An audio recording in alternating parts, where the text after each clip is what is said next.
Hello दोस्तों, इस video में हम 20 बहुत ही महत्वपूर्ण क्वेश्चन को डिस्कस करेंगे जो कि आने वाले एग्जाम्स के लिए बहुत इंपॉर्टेंट है। पहले तो जाने कि लिटिल बॉय और फैट मैन क्या है। तो जो 6 अगस्त को बम गिराया गया था जापान में, उसका नाम लिटिल बॉय है और वो यूरेनियम बेस्ड था। और जो 9 अगस्त को गिराया गया था वो फैट मैन है, वो प्लूटोनियम बेस्ड था। Who explain first the evolution of life. दोस्तों यहाँ पे कंफ्यूज नहीं होना है, मैक्सिमम स्टूडेंट हो जाते हैं, क्योंकि जो थ्योरी है इवोल्यूशन ऑफ लाइफ की वो डार्विन साहब ने दी थी, लेकिन उसको एक्सप्लेन किसने किया था? लामार्क ने। यहाँ ध्यान रखना दोस्तों कि क्वेश्चन क्या पूछा गया है। अगर क्वेश्चन ये पूछा जाएगा कि who propounded the theory of evolution of life, तब चार्ल्स डार्विन हो जाएगा। लेकिन पूछा जाएगा कि who explain first the evolution of life, तब लामार्क हो जाएगा। Question number 2, who discovered DNA. DNA की खोज किसने की थी? तो फ्रेडरिक माइसर ने जो है डीएनए की खोज की थी। स्टूडेंट्स क्या कंफ्यूज हो जाते हैं, वाटसन एंड क्रिक। इवन मैं भी जो है, जब ये क्वेश्चन बीपीएससी में आया था कि डीएनए की खोज किसने की थी, तो मैंने भी वाटसन एंड क्रिक को क्लिक कर दिया था। लेकिन दोस्तों यहाँ ध्यान ये रखना कि डीएनए की खोज जो है फ्रेडरिक मेशर ने की थी, जबकि उसके जो डबल हेलिक्स स्ट्रक्चर है, ठीक है, उसको वाटसन एंड क्रिक ने जो है डिस्कवर किया था।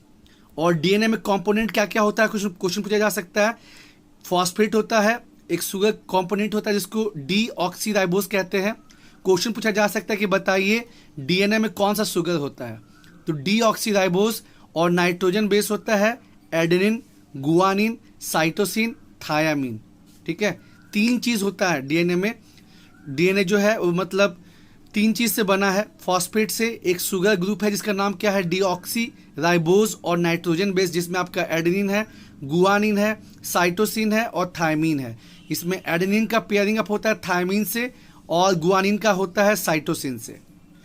और आरएनए में थायमीन की जगह पे क्या होता है? यूरासिल होता है दोस्तों। यानी वहां पे एडेनिन होता है, गुआनिन होता है, साइटोसिन होता है और फिर आपका यूरासिल होता है।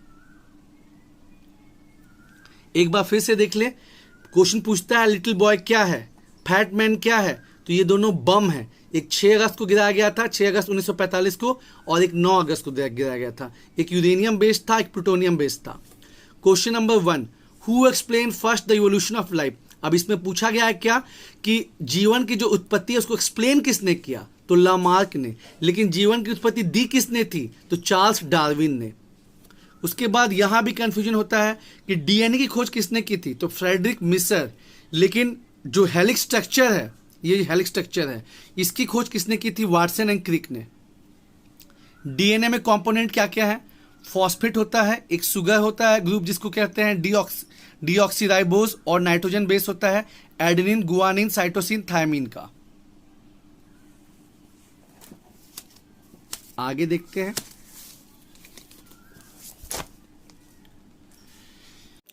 ये फैक्ट्स भी बहुत इंपॉर्टेंट है। भारत के सुझाव को मानते हुए संयुक्त राष्ट्र संघ ने जो है 2023 को इंटरनेशनल ईयर ऑफ मिलेट्स घोषित कर दिया दोस्तों। मिलेट्स में आपका ज्वार, रागी, ये सब चीजें आती हैं जो कि बहुत बेनिफिट करती हैं और ज़्यादा इनको ग्रो करने में पानी भी नहीं लगता है।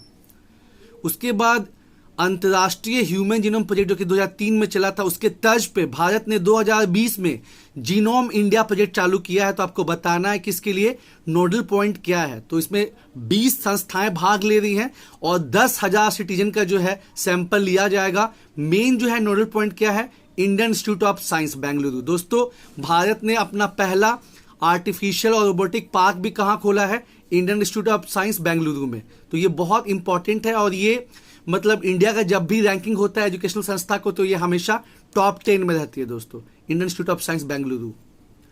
फादर ऑफ मॉडर्न जेनेटिक्स, ठीक है, तो मेंडल है और इन्होंने ही 3 लॉ ऑफ इनहेरिटेंस दिया था। और इनका एक्सपेरिमेंट किस पे क्या हुआ था? पी पे। ठीक है, थियोरी ऑफ इवोल्यूशन दिया था किसने? डार्विन ने। और जो जेनेटिक्स है उसको फादर किसको बोलते हैं? मेंडल को, क्योंकि उन्होंने लॉ ऑफ इनहेरिटेंस, क्वेश्चन पूछा जा सकता है कि लॉ ऑफ इनहेरिटेंस किसने दिया था? तो ग्रेगरी मेंडल ने। पी पे बहुत सारे पी पे जो एक्सपेरिमेंट किया था और तब इन्होंने ये पाया था कि हाँ मतलब कैसे ऑफस्प्रिंग में जो है वो पेरेंट्स के जो है गुण ट्रांसफर होते हैं। उसके बाद आपको इसमें स्मॉल इंटेस्टाइन का जो सीक्वेंस है डिक्रीजिंग ऑर्डर का, उसको आपको बताना है। तो सही सीक्वेंस ये है इलियम, जेजुनम, डूडेनम। आपको तीनों का नाम दे देगा और बताएगा, बोलेगा कि डिक्रीजिंग ऑर्डर में सजाइए। इसमें एक चीज और ध्यान दीजिएगा कि जो विटामिन B12 है वो कहाँ डाइजेस्ट होता है? इलियम में। बहुत इंपॉर्टेंट है दोस्तों, जो डाइजेस्टिव सिस्टम है वहां से तो क्वेश्चन आना ही आना है। और नीचे डिस्क्रिप्शन में हमने डाइजेस्टिव सिस्टम दिया हुआ है, उसको आप जरूर से देखिए। जैसे यूपीपीसीएस में पूछ लिया था कि जो प्रोटीन का डाइजेशन है वो कहाँ से स्टार्ट होता है? माउथ से, स्टमक से, स्मॉल इंटेस्टाइन से, ऐसे करके ऑप्शन दिया था। और चूंकि मैंने नहीं पढ़ा था तो मैंने सोचा कि उसका माउथ ही होगा, लेकिन मेरा गलत था, वो स्टमक होगा। ठीक है, तो इसलिए आपको जो डाइजेशन मतलब जो चैप्टर है वो पढ़ना ही पढ़ना है। साथ ही साथ इंडोक्राइन ग्लैंड और एक्सोक्राइन ग्लैंड जो है वो भी बहुत इंपॉर्टेंट है। दोनों पे मैंने वीडियो बनाई है और नीचे डिस्क्रिप्शन में लिंक दिया, उसको आप जरूर से देखिए दोस्तों, वहां से 1-2 क्वेश्चन बनेगा ही बनेगा। 2020 में एक और इंपॉर्टेंट उपलब्धि हुई कि जो भारत का जीपीएस सिस्टम है IRNSS को इंटरनेशनल मैरीटाइम ऑर्गेनाइजेशन के द्वारा मान्यता मिल गई है। तो इंडिया के जीपीएस का नाम क्या है? तो नाविक। इसमें कितने सैटेलाइट हैं? 7। इसके अलावा कौन कौन से देश के जीपीएस सिस्टम है? चाइना का बिदोई है, यूएसए का जीपीएस सिस्टम कहलाता है, रशिया का ग्लोनास है और यूरोप का गैलीलियो है। आपको क्वेश्चन कैसे पूछा जा सकता है? बताइए कि जो ग्लोनास है ये कहाँ का जीपीएस सिस्टम है? ठीक है, तो रशिया का। जो बिदोई है चाइना का, जो यूएस का तो जीपीएस ही बोलते हैं, और गैलीलियो जो है यूरोप का। अब भारत का अपना क्या है? नाविक। ठीक है, ये देश के सीमा से 1500 किलोमीटर आसपास जो है ये मतलब काम करता है। ठीक है, देश के अंदर का तो सब कुछ करते ही करता है, लेकिन 1500 किलोमीटर तक भी काम करता है। इसका नाम क्या है? नाविक। कितने सैटेलाइट है? 7। और इसको जो है अंतर्राष्ट्रीय मैरीटाइम ऑर्गेनाइजेशन के द्वारा मान्यता मिली है। चलिए, अब आपको क्वेश्चन पूछ देगा कि जो दर साहब हैं, खान साहब हैं, आनंद साहब हैं, ये क्यों चर्चा में थे? क्योंकि इनको पुलित्जर प्राइज मिला है। ये तीनों कश्मीर को बिलोंग करते हैं। आप टाइटल याद रखिए, काम बन जाएगा। ठीक है, डाक याद रखिए। ठीक है, दर, आनंद, खान। ठीक है, ये तीनों को जो है पुलित्जर प्राइज 2020 मिला। किससे संबंधित? मतलब फोटोग्राफी से। ये तीनों जम्मू एंड कश्मीर को बिलोंग करते हैं। इंसुलिन में कौन सा मेटल प्रेजेंट रहता है? आप जानते हैं कि जिनको मतलब शुगर का प्रॉब्लम होता है, बैलेंस करने के लिए इंसुलिन की सुई लगती है, तो कौन सा मेटल प्रेजेंट रहता है? जिंक। अब देखिए, ये ज्योग्राफी से है जिसमें काफी कंफ्यूजन स्टूडेंट्स को होता है, मेरे को भी। Perihelion, perigee, aphelion, apogee. ठीक है, तो एक क्वेश्चन पूछता है कि सूरज जो है वो पृथ्वी से नजदीक सबसे ज्यादा कब रहता है? तो देखिए, पी से पास होता है, नजदीक। तो सन से कब होता है? 3 जनवरी को, जिसको क्या बोलते हैं? पेरीहेलियन। और मून का तो मतलब कोई पर्टिकुलर डेट नहीं है, महीने में मतलब एक बार दूर एक बार पास होता है, ऐसे करके होता है, तो मतलब पेरीजी बोलते हैं। ठीक है, इसमें यह भी ध्यान दीजिए दोस्तों कि 2021 को यूएन ने international year of creative economic for sustainable development घोषित किया। साथ ही साथ यूएन ने यह भी कहा है कि अब हम हर वर्ष जो है, मतलब हर वर्ष नहीं, हर 2 वर्ष पे जो है क्रिएटिव इकोनॉमी अवार्ड देंगे। तो आपको बताना है कि किस महापुरुष के नाम पे जो है क्रिएटिव इकोनॉमी अवार्ड दिया जाएगा। साथ ही साथ यूएन ने international year of fruits and vegetables भी सेलिब्रेट कर रहा है। मतलब यूएन जो है वो मतलब सेलिब्रेट कर रहा है 2021 को। यूएन क्या करता है? हर साल को जो है वो कोई पर्टिकुलर ईयर घोषित करता है। तो एक तो इकोनॉमी के टर्म में international year of creative economic for sustainable development किया है, और दूसरा क्या है? दूसरा आपका international year of fruit and vegetable. Pass होने पे मतलब दूर होने पे, ये पास होने पे था, और दूर होने पे एपिलियन बोलते हैं। ये 4 जुलाई को होता है। पूछता है कि सूरज जो है पृथ्वी से कब सबसे ज्यादा दूर होता है? तो 4 जुलाई को। और मून से एपोजी। ठीक है, तो ध्यान दीजिएगा यहाँ पे पी से पास होता है, तो दोनों जो पी वाला टर्म है, पेरीहेलियन, पेरीहेलियन मतलब सूरज जो है पृथ्वी के सबसे नजदीक कब? 3 जनवरी। और पेरीजी मतलब चंद्रमा जो है पृथ्वी से सबसे नजदीक कब? ठीक है, और साथ ही साथ यहाँ हमने आपको बताया कि 2021 को अंतर्राष्ट्रीय मतलब संयुक्त राष्ट्र संघ ने जो है क्या किया है? International year of creative economic for SD घोषित किया है। दूर सूरज से मतलब पृथ्वी से सूरज कब दूर रहता है सबसे ज्यादा डिस्टेंस? 4 जुलाई। ठीक है, एपिलियन। और मून से एपोजी। और दोस्तों लाइट ईयर, कहीं आपको लाइट ईयर दिखे तो मत समझिएगा टाइम का बात कर रहा है। लाइट ईयर से क्या दिखाते हैं? डिस्टेंस। अब देखिए, वोल्केनो जो है उसका कुछ कुछ टाइप होता है।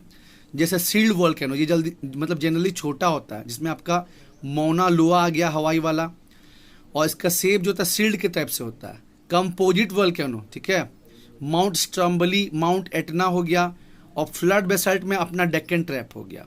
और अगर पूछा जाएगा कि सबसे खतरनाक कौन सा वोल्केनो होता है, तो इसमें चौथा टाइप यहाँ पे लिखा नहीं, जिसका नाम क्या है, कैल्डेरा। कैल्डेरा वोल्केनो जो होता है वो बहुत खतरनाक होता है, सबसे खतरनाक होता है।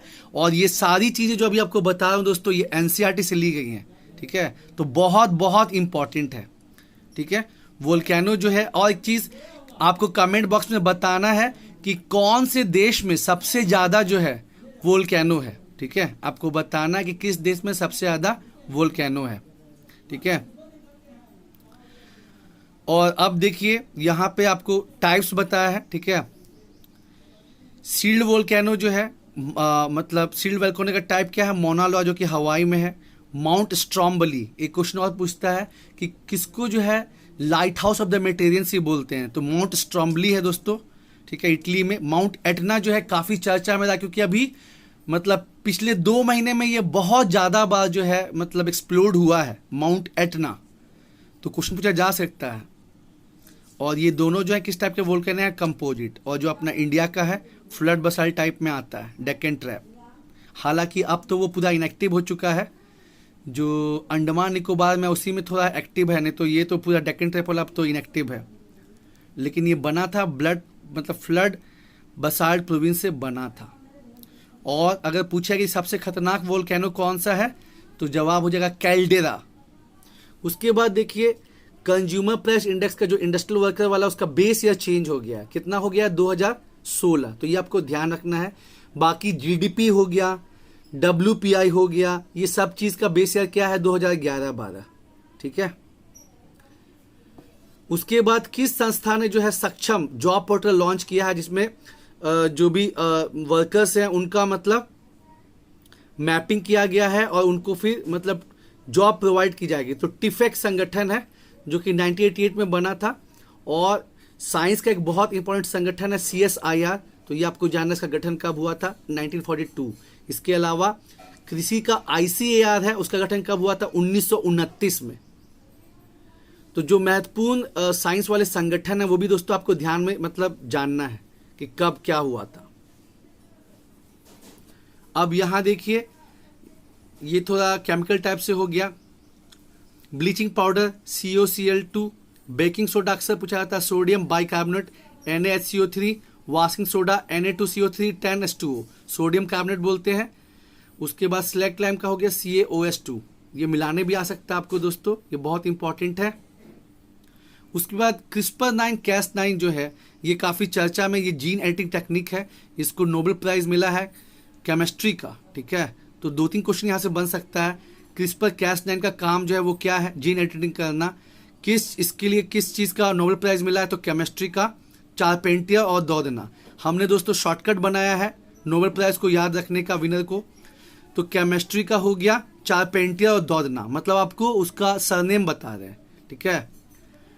और जो आपका डिस्कवरी मतलब मेडिसिन में जो मिला है 3 लोग को मिला है, किस लिए, हेपेटाइटिस C की खोज करने के लिए। तो इसको है अल्टर को हॉट राइस पसंद है, यहाँ बस सरनाम बात कर रहे हैं, अल्टर, हाउटन और राइस। और 3 लोग को ही फिजिक्स का अवार्ड भी मिला है, पेनरोज, गैंजर और गेज। पेनरोज को हाफ और बाकी गैंजर और गेज को ये, किस लिए, ये लोग ब्लैक होल के रिगार्डिंग कुछ डिस्कवरीज किए हैं, तो इनको क्या मिला है, नोबेल प्राइज इन फिजिक्स, ठीक है।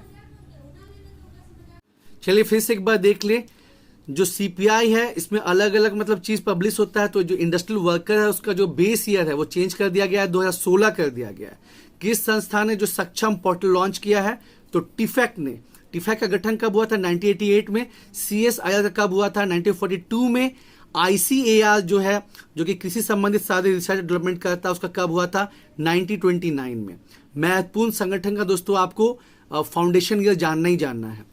उसके बाद देखिए ये केमिस्ट्री वाला है, bleaching powder COCl2, baking soda को सोडियम बाइकार्बोनेट बोलते हैं, वाशिंग सोडा को सोडियम कार्बोनेट बोलते हैं, स्लैग लाइम को CaOH2, ठीक है।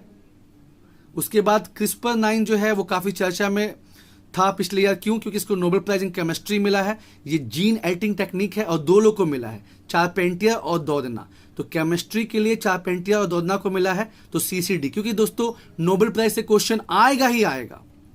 उसके बाद जो आपका मेडिसिन का या फिजियोलॉजी का बोलिए तो हेपेटाइटिस सी का डिस्कवरी के लिए 3 लोग को मिला है, अल्टर, हाउटन और राइस। और दोस्तों मैं ये पूरा नाम नहीं बता रहा हूँ, सरनेम बता रहा हूँ ताकि आप ऑप्शन देख के मतलब क्वेश्चन पूछेगा कि बताइए हेपेटाइटिस सी के लिए किसको नोबेल प्राइज नहीं मिला। ये तीनों नाम दे देगा, एक तो नाम यहाँ से दे देगा, तो आपको ये ध्यान रखना है। यहाँ पे 2 लोग को केमिस्ट्री के लिए, चारपेंटियर और दौदना को, और यहाँ पे 3 लोग को मतलब मेडिसिन के लिए, अल्टर को हॉट राइस पसंद है, अल्टर, हाउटन, राइस। और फिर फिजिक्स में भी 3 लोग को मिला है, ठीक है, पेनरोज, गैंजल और गेज। क्वेश्चन पूछेगा बताइए इनमें से किसको जो है फिजिक्स का नोबेल प्राइज नहीं मिला, ठीक है। पेनरोज, गैंजल, गेज का नाम दे देगा, एक तो नाम यहाँ से दे देगा, हाउटन का नाम दे देगा, ठीक है। और ये सब दोस्तों मैं आपको सब टाइटल बता रहा हूँ, मतलब सरनेम बता रहा हूँ, सब टाइटल क्या सरनेम। और पीस मिला है, यूएन की एक संस्था है वर्ल्ड फूड प्रोग्राम, उसको मिला है पीस का, ठीक है। और कमेंट बॉक्स में आप बताइए कि लिटरेचर का किसको मिला है, इकोनॉमिक्स का किसको मिला है, ठीक है। अब यहां देखते हैं, आप जानते हैं कि अपना भारत जो है 8वीं बार जो है यूएन सिक्योरिटी काउंसिल में 2 साल के लिए मेंबर बना है, टेम्परेरी मेंबर। 5 परमानेंट मेंबर होते हैं यूएन सिक्योरिटी काउंसिल के, और जो यूएन सिक्योरिटी काउंसिल है वो संयुक्त राष्ट्र संघ का सबसे पावरफुल जो है ऑर्गन है। और यूएन के दोस्तों 70 साल जो है वो पूरे, मतलब 70 बोल रहा हूँ, 75 साल पूरे हुए हैं, तो वहां से क्वेश्चन बनेगा ही बनेगा दोस्तों, ठीक है, वहां से क्वेश्चन बनेगा ही बनेगा। तो आपको ध्यान रखना है, क्वेश्चन पूछ लेगा कि भारत के साथ और कौन से देश जो हैं, ठीक है, यूएन सिक्योरिटी काउंसिल के टेम्परेरी मेंबर बने हैं। तो भारत तो हमको याद है ही, नॉर्वे हो गया, मैक्सिको हो गया, आयरलैंड हो गया और कीनिया हो गया, ठीक है। ध्यान ये रखना है कि इंडिया तो सबको याद है ही, वोट कितना मिला 184, और कौन सी बार बना है 8वीं बार। एक क्वेश्चन ये भी पूछा जा सकता है कि कौन सा देश है जो सबसे ज्यादा बार यूएन सिक्योरिटी काउंसिल का टेम्परेरी मेंबर बना है, तो जापान। कितनी बार? 11 बार। तो यहां आपको भारत के साथ क्या क्या ध्यान देना है, नॉर्वे, केनिया, आयरलैंड और मैक्सिको। अब देखिए यहां पे कुछ डिसीज है जिसको ठीक करने के लिए मतलब इन चीजों का इस्तेमाल होता है। तो ट्यूमर को ठीक करने के लिए आर्सेनिक 74, कैंसर को ठीक करने के लिए कोबाल्ट 60 और फॉस्फोरस 32, थायराइड को ठीक करने के लिए आयोडीन, ये तो आसान है, ब्लड डिसऑर्डर को ठीक करने के लिए सोडियम 24। तो ये ध्यान में रखिएगा दोस्तों, मैच द फॉलोइंग भी पूछ सकता है या इंडिविजुअली भी पूछ सकता है। अब ये क्वेश्चन जो है ज्योग्राफी से बनाया है। कोस्ट जो है वो अलग अलग टाइप के होते हैं। तो सबमर्ज कोस्ट में 3 टाइप होते हैं, फियोर्ड कोस्ट, रिया कोस्ट, डाल्मेटियन कोस्ट। तो क्वेश्चन पूछ लिया था सीजीएल में कि जो नॉर्वे है वो किस टाइप का कोस्ट है। तो जब सीजीएल में आ सकता है तो अपना पीसीएस में तो आ ही सकता है दोस्तों। तो फियोर्ड कोस्ट, और दोस्तों ये एनसीईआरटी से लिया गया है, ठीक है, एनसीईआरटी से लिया गया है। तो नॉर्वे जो है ये फियोर्ड कोस्ट का एग्जाम्पल है, जो आयरलैंड है ये रिया कोस्ट का एग्जाम्पल है, और जो यूगोस्लाविया है ये डाल्मेशियन कोस्ट का एग्जाम्पल है। आप इसको और समझने के लिए गूगल में पढ़ भी सकते हैं, ठीक है। चूंकि मैंने देखा कि सीजीएल में क्वेश्चन पूछा गया है तो मतलब हम लोग को भी आ सकता है भाई। नॉर्वे हो गया, फियोर्ड कोस्ट, क्योंकि एग्जामिनेशन हॉल में कुछ मतलब ऐसा ना लगे कि अरे ये हम तो जानते ही नहीं है, ठीक है। तो नॉर्वे हो गया, फियोर्ड कोस्ट, आयरलैंड हो गया, रिया कोस्ट, और यूगोस्लाविया हो गया डाल्मेशियन कोस्ट। लोकल विंड ये भी बहुत इंपॉर्टेंट है, लोकल विंड भी और परमानेंट विंड भी। परमानेंट विंड में क्या क्या आता है आपका, वेस्टर्लीज आता है, उसके बाद वेस्टर जेट स्ट्रीम भी इसमें आता है, ठीक है, वेस्टर्लीज आता है, ट्रेड विंड्स होते हैं, डोल्ड्रम्स होता है, आईटीसी जेट, ये सब आपको दोस्तों जानना समझना बहुत जरूरी है। Headless cell, feral cell. अब यहां पे हमने आपको बात किया है, वो सब तो हो गया परमानेंट, ये हो गया आपका लोकल विंड। तो यहां पहले हॉट लोकल विंड को देख लिए, चीनुक जो कि अमेरिका में रॉकीज माउंटेन की तरफ फ्लो करता है, और इसको स्नो ईटर भी बोलते हैं क्योंकि ये बर्फ को पिघलाने में मदद करता है। हरमटन जो है इसको डॉक्टर विंड बोलते हैं क्योंकि ये वेस्ट अफ्रीका में फ्लो करता है, लेकिन वहां पे गर्मी से थोड़ा राहत दिलाता है, ठीक है, उस एरिया में थोड़ा ठंड होता है तो उसको राहत दिलाता है, ठीक है। सिरोको ये हो गया आपका सहारा से यूरोप की तरफ बहता है, और ये जो है मतलब सहारा से जब बहता है तो मतलब उसके साथ अपने साथ बालू लेके जाता है, और इटली में जो है ना बारिश जब होती है तो लाल कलर का मतलब बालू भी गिरता है जिसको ब्लड रेन बोलते हैं। तो क्वेश्चन पूछता है कि कौन सा मतलब विंड है जो कि ब्लड रेन कराने में मदद करता है, सिरोको। और फोहन कहाँ फ्लो करता है, एल्प्स में। तो ये एकदम आपको दोस्तों याद रखना ही रखना है। मैच द फॉलोइंग पूछ सकता है या पूछ लेगा कि बताइए डॉक्टर विंड किसको बोलते हैं, स्नो ईटर किसको बोलते हैं। तो अगर पढ़े हैं तब तो बना पाएंगे, अगर नहीं पढ़े हैं, जैसे सहारा से यूरोप की तरफ कौन फ्लो करता है, सिरोको विंड। एल्प्स यूरोप में फोहन, रॉकीज माउंटेन पे चिनुक, स्नो ईटर भी बोलते हैं। और कोल्ड में तो एक मिस्ट्रल हो गया सदर्न फ्रांस में, और एक लिवांटर हो गया स्पेन, और भी है लेकिन हमने सबको यहां इंक्लूड नहीं किया है। फिर से देख ले, भारत जो है वो यूएन सिक्योरिटी काउंसिल का 8वीं बार टेम्पररी सदस्य बना 2 साल के लिए, ठीक है। भारत के साथ और 4 देश कौन बने हैं, नॉर्वे, कीनिया, आयरलैंड, मैक्सिको। सीधे क्वेश्चन पूछेगा कि इनमें से कौन भारत के साथ जो है यूएन सिक्योरिटी काउंसिल का मतलब 2 साल के लिए सदस्य बना है। आपको ऑप्शन दे देगा नॉर्वे, कीनिया, मैक्सिको, इटली दे देगा। तो इटली नहीं होगा, आयरलैंड होगा। ध्यान रखना है, India, Norway, Kenya, Ireland, Mexico. 2 आई से है, एक MN है, एक K है। उसके बाद ट्यूमर को ठीक करने के लिए आर्सेनिक 74 का इस्तेमाल होता है, कैंसर को ठीक करने के लिए कोबाल्ट 60 और फास्फोरस 32, थायराइड को ठीक करने के लिए आयोडीन 131, ब्लड डिसऑर्डर को ठीक करने के लिए सोडियम 24। इसको मैच द फॉलोइंग पूछ सकता है या फिर इंडिविजुअल भी पूछ सकता है। अब ये क्वेश्चन जो है ज्योग्राफी से उठाया है। टाइप्स ऑफ सबमर्ज्ड कोस्ट, जैसे कि मैंने बताया कि एसएससी के सीजीएल एग्जाम में पूछ लिया था कि जो नॉर्वे है वो किस टाइप का कोस्ट है, फियोर्ड कोस्ट है, रिया कोस्ट है, डाल्मेशियन कोस्ट है, ऐसे करके दिया था। तो सबमर्ज कोस्ट में 3 टाइप है मेन। फियोर्ड कोस्ट जो है वो नॉर्वे हो गया, रिया कोस्ट का एग्जाम्पल आयरलैंड हो गया, और डाल्मेशियन कोस्ट का एग्जाम्पल यूगोस्लाविया हो गया। और यहाँ आपको लोकल विंड्स बताया, इसके पहले हमने बताया कि परमानेंट विंड्स भी दोस्तों आपको पढ़ना बहुत बहुत जरूरी है। ट्रेड विंड्स, वेस्टर्लीज, डोल्ड्रम्स, ITC-Z, ये सब आपको जानना बहुत जरूरी है। हॉर्स लैटिट्यूड, ठीक है। तो अब यहां लोकल विंड हम यहां पे डिस्कस कर रहे हैं। चीनुक स्नो ईटर हुआ, ये आपका रॉकीज हो गया। जो हरमटन, इसको डॉक्टर विंड बोलते हैं। सिरोको जो है सहारा सिरोप की तरफ फ्लो करता है और ये अपने साथ बालू भी कैरी करता है, और वहां पे जो है लाल रंग की बारिश होती है। तो पूछते हैं क्वेश्चन कि जो रेड मतलब ब्लड रेन जो है वो किसकी वजह से होता है, सिरोको की वजह से। और फोहन जो है वो कहाँ फ्लो करता है, एल्प्स में। और दोस्तों हमने जो है परमानेंट विंड्स पे भी वीडियो बनाई है और नीचे डिस्क्रिप्शन में दिया है, जिसमें आपको ट्रेड विंड समझाया है, साथ ही साथ आपको हॉर्स लैटिट्यूड बताया है, वेस्टर्लीज बताया है। तो उसको भी आप जरूर से देखिए दोस्तों, क्योंकि वो भी बहुत इंपॉर्टेंट है। लोकल विंड्स भी इंपॉर्टेंट है, परमानेंट विंड्स भी इंपॉर्टेंट है। और कोल्ड में तो और भी है, लेकिन हमने 2 ही यहाँ पे इंक्लूड किया है, मिस्ट्रल और लिवांटर। मिस्ट्रल जो है आपका सदर्न फ्रांस में और लिवांटर जो है आपका स्पेन में। ये बहुत इंपॉर्टेंट है। विद्युत मोहन जी को यूएनईपी के द्वारा young champion of the earth award दिया गया है। ये हर साल 7 एंटरप्रेन्योर्स को दिया जाता है जो कि 30 साल से कम है और जिन्होंने कुछ ऐसी पहल की हो जिससे जो है पर्यावरण को मतलब फायदा मिले।